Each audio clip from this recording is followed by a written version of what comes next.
PT Sri Rejeki Isman Tbk didirikan awalnya sebagai perusahaan dagang tradisional bernama Sri Rejeki yang berlokasi di Pasar Klewer Solo yang didirikan oleh founder kami Bapak Haji Muhammad Lukminto pada tahun 1966. Sritek sendiri mulai masuk ke manufaktur dengan produksi kain yang diputihkan atau dicelup atau disebut dengan grey di pabrik pertama di Batu Rono Solo pada tahun 1968. Dan kemudian di tahun 1978 nama Sri Rejeki secara resmi berubah menjadi PT Sri Rejeki Isman. Perusahaan Sritek sendiri sekarang menjadi perusahaan terbuka dan telah menjadi salah satu perusahaan manufaktur tekstil terintegrasi vertikal yang terbesar di Asia Tenggara. Saat ini perusahaan kami beroperasi dengan karyawan kurang lebih sekitar 13.000, berlokasi di 79 hektar lahan di Sukoharjo, Jawa Tengah, dan memiliki beberapa fasilitas produksi yang tersebar di seluruh Jawa dengan manufacture atau pabrik utama berlokasi di Sukoharjo, Jawa Tengah di atas lahan ini. Sritek juga mempunyai secara garis besar mempunyai 4 divisi produksi yang terdiri dari spinning, weaving, dyeing, printing atau finishing, dan juga garment. Selanjutnya saya persilakan Pak Wawan selaku Direktur Utama untuk memaparkan prioritas daripada PT Sritek di tahun 2023. Silakan Pak. Saya serahkan. Ya. Terima kasih Bu Regina atas pembukaannya. Para hadirin yang terhormat, berikut adalah prioritas program kerja kami di tahun 2023. Kami bagi menjadi 5 bagian penting di sini. Yang pertama, karena kita memang industri yang padat karya, maka dari itu dari sumber daya manusia kita perhatikan secara khusus untuk peningkatan kualitas dan juga akhirnya nanti untuk bisa memberikan kontribusi dalam produktivitas dan juga efisiensi. Penilaian secara khusus juga kita berikan kepada seluruh SDM kami. Semoga ini juga bisa memberikan satu motivasi kepada seluruh karyawan-karyawati kami. Prioritas yang kedua, kami selalu memonitor dari sisi keuangan. Dan 2 program keuangan yang menjadi prioritas kami. Yang pertama yaitu untuk memastikan homologasi yang sudah menjadi satu kesepakatan bagi kreditur kita itu bisa berjalan dengan baik. Yang kedua dan menjadi prioritas yaitu dari sisi keuangan dengan adanya keterbatasan modal kerja, dan kita harus bisa mengatur, memanage keuangan kita supaya perusahaan ini bisa terus melakukan aktivitas bisnisnya. Yang ketiga dari sisi pemasaran sendiri, kita dengan adanya struktur yang baru, kita membagi 3 bagian penting, yaitu SBU atau Strategic Business Unit benang, lalu Strategic Business Unit tekstil, dan Strategic Business Unit garment. Dengan dibaginya 3 divisi besar ini, kami harapkan kinerja dari setiap bisnis unit akan lebih terukur dan akan lebih terlihat dari sisi profit and loss, dan nantinya konsolidasi dari keuangan kita bisa lebih mudah menilai dari sisi bisnis unit mana yang memberikan kontribusi atau bisnis unit mana yang tidak memberikan kontribusi. Jadi lebih jelas. Di sini juga kita harapkan dengan terfokusnya 3 bisnis unit ini dari sisi dari sisi pemasaran pun mempunyai rasa tanggung jawab secara lebih karena mereka mempunyai tanggung jawab untuk memberikan kontribusi di setiap bisnis unitnya. Di sini juga kami terus menekankan pemasaran kami di pasar domestik, di mana pasar domestik ini ditopang oleh UMKM berhubungan dengan tekstil. Di sini juga kami terus meningkatkan networking kami kepada UMKM setempat. Di dalam sisi prioritas kami yang keempat, yaitu di sisi produksi dan pengadaan, kami tetap terus akan memonitor mengenai efisiensi dan juga produktivitas yang menjadi satu hal penting dalam mengukur kinerja kami. Di sini juga kami akan terus melakukan evaluasi mengenai kebutuhan produksi kami, di mana ini harus sesuai dengan metode penerapan manajemen just in time, sehingga dari sisi keuangan dan dari sisi produksi pun semuanya bisa tepat waktu.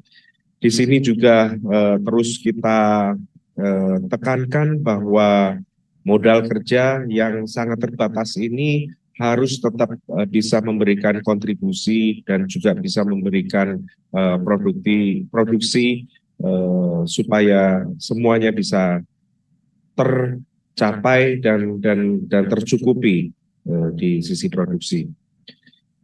Dan kelima menjadi prioritas kami di divisi umum, kita terus mengevaluasi mengenai kondisi makro dan mikroekonomi, di mana ini menjadi satu elemen yang penting karena kita tidak berhubungan hanya urusan di domestik, namun secara internasional ini menjadi industri yang sangat-sangat sensitif di kondisi ekonomi dunia maupun kondisi ekonomi di domestik. Mungkin demikian pemaparan saya mengenai prioritas program kerja di tahun 2023. Selanjutnya saya akan memberikan kesempatan kepada Bapak Weli untuk memaparkan mengenai kinerja kita di kuartal pertama di tahun 2023. Silakan Pak Weli. Terima kasih Pak Wawan untuk kesempatannya. Untuk kinerja kuartal pertama 2023, perusahaan mengalami penurunan di penjualan, di mana secara year on year penjualan di tahun 2023 khususnya di kuartal pertama 2023 tercatat sebesar 87 juta US dollar.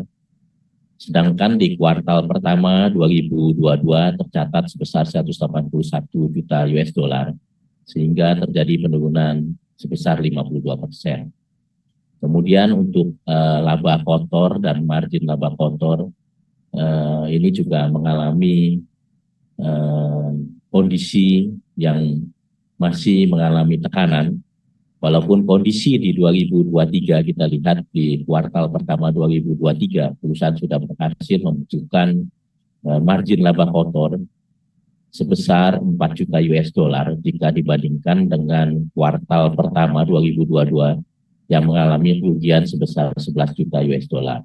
Nah, untuk kuartal pertama 2022 perusahaan mengalami margin laba kotor sebesar 6%, sedangkan untuk di kuartal pertama 2023 sudah mengalami nilai yang positif yaitu di 5,02%.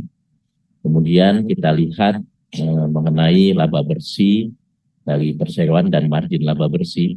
Kalau di kuartal pertama 2022, perusahaan mengalami kerugian sebesar 38 juta US dollar dengan margin laba bersih ya saat itu adalah rugi bersih, yaitu di minus 21,49%. Di kuartal pertama 2023, perseroan telah berhasil menekan kerugian tersebut sehingga kerugian menjadi 9 juta US dollar dengan margin sebesar minus 11,42%. Nah, kalau kemudian kita lihat detail daripada penjualan perseroan, total ekspor di kuartal pertama 2023 tercatat sebesar 41,6 juta US dollar jika dibandingkan dengan kuartal pertama 2022 yang tercatat sebesar 91,58 juta US dollar. Terjadi penurunan yang cukup signifikan sebesar 55,16%. Kemudian untuk penjualan lokal di kuartal pertama 2023 tercatat sebesar 45,85 juta US dollar jika dibandingkan dengan penjualan di kuartal pertama 2022 yang sebesar 89,77 juta, terdapat penurunan sebesar 48,9 juta US dollar. Ini kalau dilihat memang penjualan perseroan mengalami tekanan baik di domestik maupun di ekspor. Di ekspor sendiri memang kita lihat hampir seluruh daripada bisnis unit mengalami penurunan. Kalau dilihat secara geografi, penjualan ini banyak mengalami penurunan di wilayah Eropa, yang mana saat ini konflik masih terus terjadi antara Ukraina dan Rusia, sehingga berdampak terhadap pelanggan-pelanggan kami yang berada di Eropa. Dan hal tersebut juga secara geografik bisa dilihat berdampak juga kepada benua-benua lainnya seperti di Amerika maupun di Australia dan di Afrika. Untuk Asia yang lebih baik kondisinya, tetapi juga mengalami penurunan, tapi tidak sebesar yang ada di Eropa.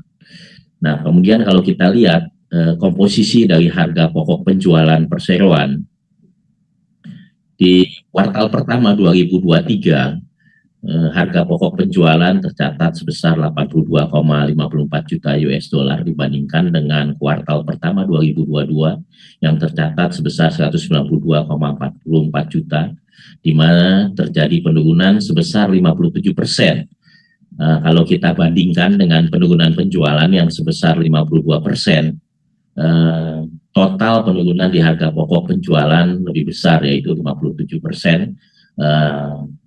Angka ini memberikan informasi kepada kita semua bahwa perseroan telah berhasil menerapkan strategi yang disampaikan tadi oleh Bapak Direktur Utama, Bapak Iwan Kurniawan Lukminto, bahwa perseroan juga melakukan konsolidasi internal, menerapkan optimalisasi di dalam penggunaan modal kerja, dan juga melakukan efisiensi, dan ada juga tadi reorganisasi sumber daya manusia. Nah, strategi-strategi tersebut terlihat jelas di dalam kinerja yang sudah dicapai di kuartal pertama 2023. Kami melihat memang tantangan di tahun 2023 ini masih terus berlanjut, di mana kita lihat inflasi masih cukup tinggi di tingkat global. Juga situasi geopolitik juga belum meredah ya, tapi kami akan berupaya untuk tetap menjaga kinerja di tahun 2023 untuk lebih baik lagi dibandingkan dengan tahun 2022 yang lalu. Demikian paparan dari kami.